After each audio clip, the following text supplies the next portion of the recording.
This is the tragic tale of a wealthy Arabic sheikh's son who converted to Christianity and was then banished and disowned by his entire family. His body was later found at the university he attended after disappearing for several weeks. But how did this happen? Well, his story started just like any other normal teenager. He was born into one of the wealthiest families in the United Arab Emirates. His father, Sheikh Khalifa bin Beauty bin Ghani, was an oil tycoon and billionaire who made most of his money from gas and oil fields across Abu Dhabi. The family had billions of dollars in assets and were known for their lavish lifestyle. They lived in 12,000 square foot mansions, drove expensive luxury cars, and took vacations around the world every year. Despite being so rich, there was one thing that Khalifa Sr. didn't like, and that was people leaving the Islamic faith. If anyone in his family converted to another religion, they would be cut off from the family immediately.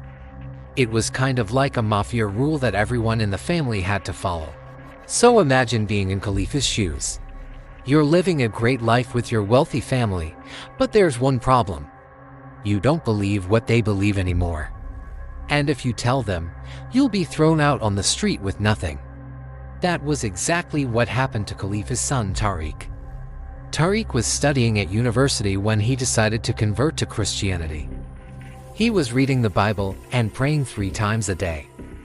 He was even baptized in secret by a priest. But eventually his fellow classmates found out about his new religion and started bullying him. All the other students hated him because he was an outspoken Christian. When his father found out about this, he confronted his son and told him to stop following the teachings of Jesus Christ. But Tariq said he couldn't stop because it was his religion and he believed in God. This enraged his father, who was furious that his son wouldn't listen to him. And one day he announced to his son that he was disowned. He also said that he would change Tariq's name so no one would ever know he was related to such a shameful person. The son was devastated because he was cut off from his family, but he still had his friends and other relatives who supported him. After the fight with his dad, Tariq moved to Idaho where he started a new life. It was hard for him because he had to work several jobs to pay for rent and food, but he was determined to make something of himself despite all the hardship. Meanwhile, his father continued to try and find his son so he could bring him back to Abu Dhabi. He offered him money if he converted back to Islam, but Tariq refused. He never wanted to return home because he was scared his father would hurt him if he didn't agree to his demands. As time went on, Tariq became more successful. He got a job at a local church and started volunteering at homeless shelters. He also met a woman named Miriam who fell in love with him, and they got married a few years later. However, there was still a part of Tariq that missed his family, especially his mother.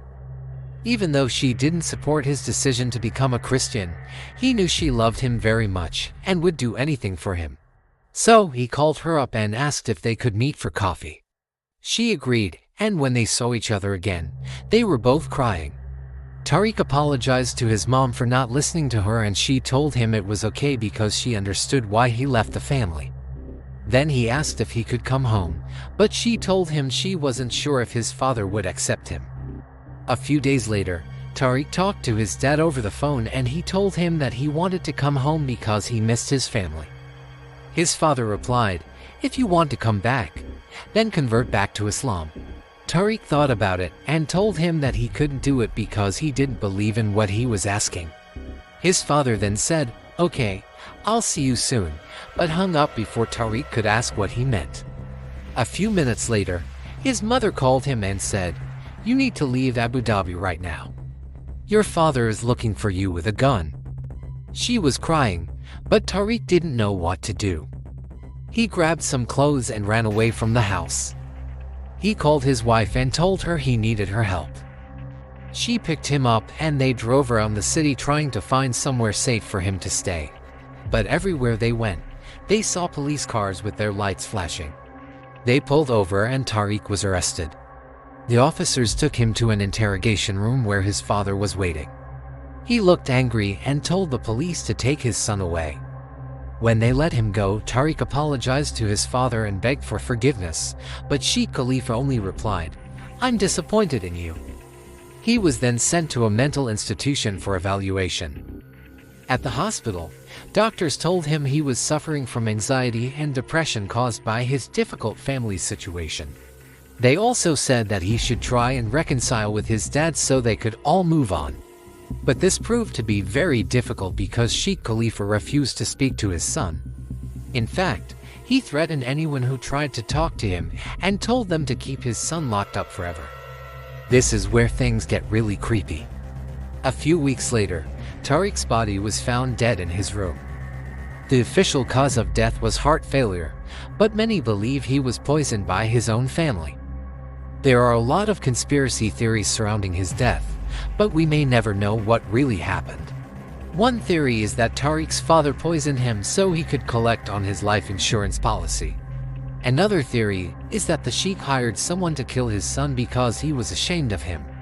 But there's also a third theory which suggests that Tariq took his own life.